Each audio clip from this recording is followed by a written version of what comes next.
السلام علیکم، میں ہوں رضوان اشرف۔ عمران خان کے خلاف جو مقدمات ہیں وہ اب آخری مرحلے میں داخل ہو چکے ہیں،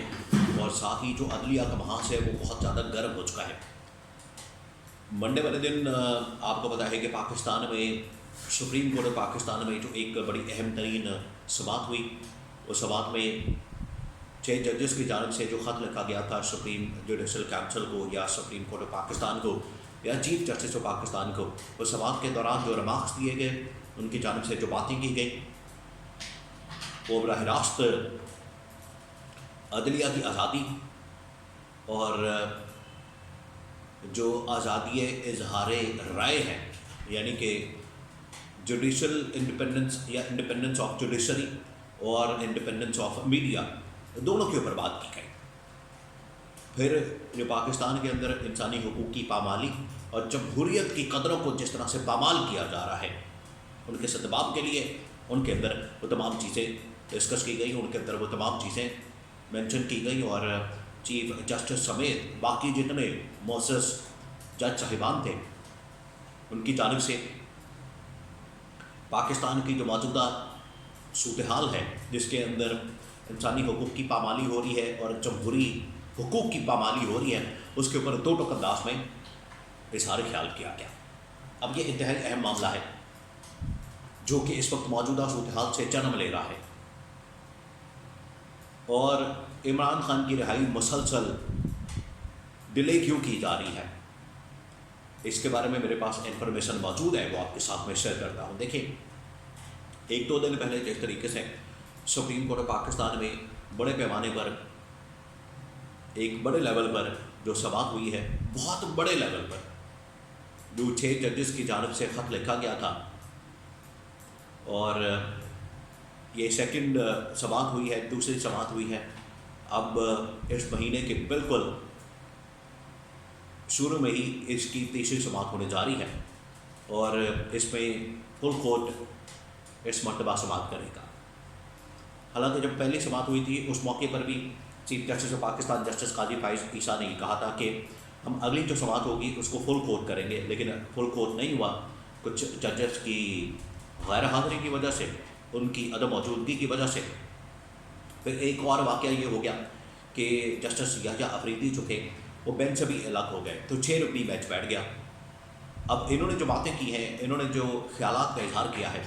سب سے پہلے تو ججز کی جانب سے جو بڑا دھماکہ خیز قسم کا اعلان کیا گیا یا ان کی جانب سے جو فیصلہ کیا گیا، وہ یہ تھا کہ جو 6 ججز کی جانب سے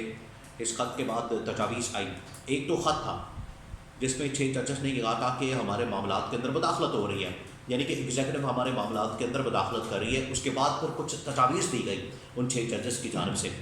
بلکہ وہ 6 نہیں 8 ججز، کیونکہ ایک فل کورٹ بیٹھا تھا جس میں چیف جسٹس اسلام آباد ہائی کورٹ عامر فاروق بھی شامل تھے، اور عامر فاروق آپ کو بتائے کہ ان کے پاس سارے پی ٹی آئی کے یا عمران خان کے جتنے مقدمات ہیں وہ ان کے پاس جاتے ہیں، وہ چاہے توشہ خانہ کا کیس ہو، وہ چاہے سائفر کیس ہو، وہ چاہے نکاح والا کیس ہو، کیونکہ الٹیمیٹلی فورم جو ہے عمران خان کے لیے ریلیف کا، ریمیڈی کا، وہ یہی اسلام آباد ہائی کورٹ ہے، کیونکہ سارے مقدمات اسلام آباد کی ڈومین میں چل رہے ہیں۔ اور ایون کہ جو الیکشن کمیشن آف پاکستان کی جانب سے عمران خان کے خلاف کیسز ہیں، جس میں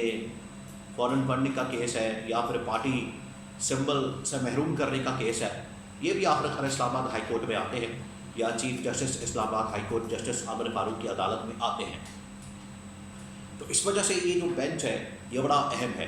اور ان کی جانب سے یہ جو 8 رکنی ایک فل کورٹ بیٹھا اسلام آباد ہائی کورٹ کا، اس نے کچھ تجاویز دی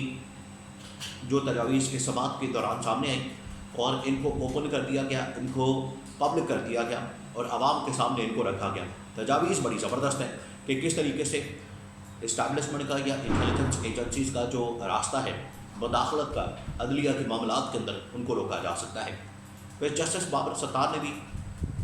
1-2 دن پہلے انتہائی اہم ترین فیصلہ کیا، جب ایف آئی اے کی جانب سے، پیمرا کی جانب سے، پی ٹی اے کی جانب سے آڈیو لیکس کیس کے اندر ان کی جانب سے درخواست دائر کی گئی کہ ہم اس میں فریق بننا چاہتے ہیں یا ہم ان فیصلوں کے خلاف اپیل کر رہے ہیں، تو جسٹس بابر ستار نے نہ صرف اپیلوں کو فارغ کر دیا، ان کے کیسز کو فارغ کر دیا، بلکہ کہا کہ آپ کا تو اس کیس کے اندر کوئی تعلق واسطہ بنتا ہی نہیں، یہ تو بنتا ہے کیس انٹیلیجنس ایجنسیز کا، تو ان کو آنا چاہیے۔ ایف آئی اے اس میں کیا کر رہی ہے؟ ایف آئی اے کوئی انٹیلیجنس ایجنسی ہے؟ ایف آئی اے تو انویسٹیگیٹو ایجنسی ہے۔ اسی طرح سے پیمرا، پی ٹی اے اور باقی تمام آئی بی وغیرہ، آئی بی تو خیر انٹیلیجنس میں آتی ہے، لیکن باقی جو ادارے ہیں، تو جسٹس بابر ستار نے، پھر اس کے بعد chief justice of Pakistan justice قاضی فائز عیسیٰ نے، ان کے ساتھ جو 6 ججز ہیں، ان کی جانب سے جو سٹینڈ لیا گیا ہے، ان کی جانب سے جو اس حوالے سے بات کی گئی ہے، یہ براہ راست اصل میں سپورٹ کرتی ہے عمران خان کے اس بیانیے کی، عمران خان کے اس نیریٹو کی، جو عمران خان پچھلے 2 سال سے کہہ رہا ہے، پچھلے 2 سال سے اس کا رونا رو رہا ہے، پچھلے 2 سال سے عمران خان جو اس کے اوپر بار بار بات کر رہا ہے، وہ کیا ہے؟ وہ یہ ہے کہ اب باقاعدہ طور پر عدلیہ اس نتیجے پر پہنچ گئی ہے، اور عدلیہ نے یہ سٹینڈ لے لیا ہے، عدلیہ اب اس بات کے اوپر ڈٹ گئی ہے، عدلیہ اب اس بات کے اوپر کھڑی ہو گئی ہے، اور عدلیہ اب اس بات کے اوپر پیرا دے گی کہ ہم نے ہر حال میں اپنی انڈیپینڈنس کو قائم کرنا ہے، انڈیپینڈنس کو میک شور کرنا ہے۔ یہ بڑی بات ہے، چیف جسٹس آف پاکستان اگر اس طرح کا سٹینڈ لیتے ہیں، اس طرح کی ان کی جانب سے بات کی جاتی ہے، جو کہ بہت سارے لوگ نہیں ایکسپیکٹ کر رہے تھے، کیونکہ بہت سارے لوگوں کے سامنے یہ حقیقت کھل چکی ہے کہ چیف جسٹس کس طریقے سے وکٹ کے دونوں جانب کھیلنے والے ہیں۔ اس وجہ سے کسی کو امید نہیں تھی کہ چیف جسٹس قاضی فائز عیسیٰ اس معاملے کے اوپر ڈٹ سکتے ہیں، کھڑے ہو سکتے ہیں۔ بہرحال انہوں نے بھی جرأت کا مظاہرہ کیا ہے، اور یہ براہ راست عمران خان کی سپورٹ اور عمران خان کے بیانیہ اور نیریٹو کی سپورٹ ہے۔ عمران خان پچھلے 2 سال سے کیا ہے؟ عمران خان یہ کہہ رہا ہے کہ میرے اوپر آپ لوگوں نے مقدمات بنائے ہیں، میرے اوپر آپ لوگوں نے انتقامی کارروائی کی ہے، میرے اوپر من گھڑت چھوٹے مقدمات کیسز بنائے گئے ہیں، مجھے سزائیں اس میں دی گئی ہیں، اور اس کے اندر توشہ خانہ سائٹ پر نکاح والا کیس، 190 ملین پاؤنڈ کیس، اور بے شمار مقدمات ہیں جس میں غداری، دہشت گردی، بغاوت اور پتہ نہیں کون کون سے قتل کے مقدمات عمران خان کے اوپر ڈال دیے گئے۔ عمران خان نے کہا کہ میرا ان مقدمات سے دور دور تک تعلق واسطہ نہیں ہے، اس کے باوجود میرے اوپر مقدمات بنائے گئے، اور میں ان کو فیس کر رہا ہوں، میں ان کا سامنا کر رہا ہوں، میں نہ صرف ان کا سامنا کروں گا، ان کا مقابلہ بھی کروں گا، اور عدلیہ کے محاذ پر اپنے آپ کو باعزت طریقے سے بری کروں گا، اور ان تمام مقدمات کا سامنا کرتے ہوئے، ان کا مقابلہ کرتے ہوئے ان کیسز کو فارغ کروں گا۔ یہ عمران خان اپنے موقف کے اوپر قائم ہے، لیکن عمران خان کو اس بات کا پتہ ہے کہ پچھلے 2 سال میں جس طریقے سے عدلیہ کا کندھا استعمال کر کے ان کے کندھوں پر بندوق رکھ کے چلائی جا رہی ہے، اس میں مجھے نشانہ بنایا جا رہا ہے۔ اور آج یہ حقیقت کھل کر سامنے آ گئی جب 6 ججز کی جانب سے خط لکھا گیا۔ 6 ججز کی جانب سے خط کے بعد جو یہ سوات ہے، سو موٹو لیا جاتا ہے، ازخط نوٹس لیا جاتا ہے چیف جسٹس آف پاکستان کی جانب سے، اور اس کی سوات جو ہوتی ہے اس میں اب سارا خود سامنے آ گیا ہے، سب کچھ کھول کر سامنے آ چکا ہے، معاملات سامنے آ چکے ہیں، پچھلے 2 سالوں کے اندر کیا ہو رہا ہے۔ اور یہ معاملہ صرف پچھلے 2 سالوں تک محدود نہیں ہے، یہ بھی آپ نے ذہن میں رکھنا ہے۔ یا تو ہو کہ یہ پچھلے 2 سالوں سے چل رہا ہے، یہ تو پاکستان کی 75 سال کی تاریخ ہے۔ اسی وجہ سے چیف جسٹس قاضی فائز عیسیٰ نے یہ ڈیمانڈ کی ہے، یہ کہا ہے کہ مجھے اس حوالے سے قانون کا بتایا جائے، مجھے اس حوالے سے رپورٹ دی جائے کہ یہ انٹیلیجنس ایجنسی جو کام کرتی ہیں پاکستان کے اندر، یہ کس آئین اور قانون کے تحت کام کرتی ہیں، یہ کس آئین اور قانون کے دائرے میں آتی ہے، ان کا کیا کام ہے، ان کا کیا رول ہے، ان کا کیا اسکوپ ہے۔ وہ آپ نے مجھے نیکسٹ ہیئرنگ میں، اگلی جو سماعت اب ہونے جا رہی ہے جو 7 مئی کو ہونی ہے، اس میں یہ ہو سکتا ہے کہ ایک تو فل کورٹ بیٹھے، پہلی بات۔ دوسری بات یہ کہ تمام چیزوں کو اب اکٹھا کرنے کی طرف چیف جسٹس نے کہا ہے کہ مجھے رپورٹس دی جائیں انٹیلیجنس ایجنسیز کے متعلق، مداخلت سے متعلق، واقعات سے متعلق، تمام چیزوں سے متعلق اب رپورٹ مانگ لی ہے۔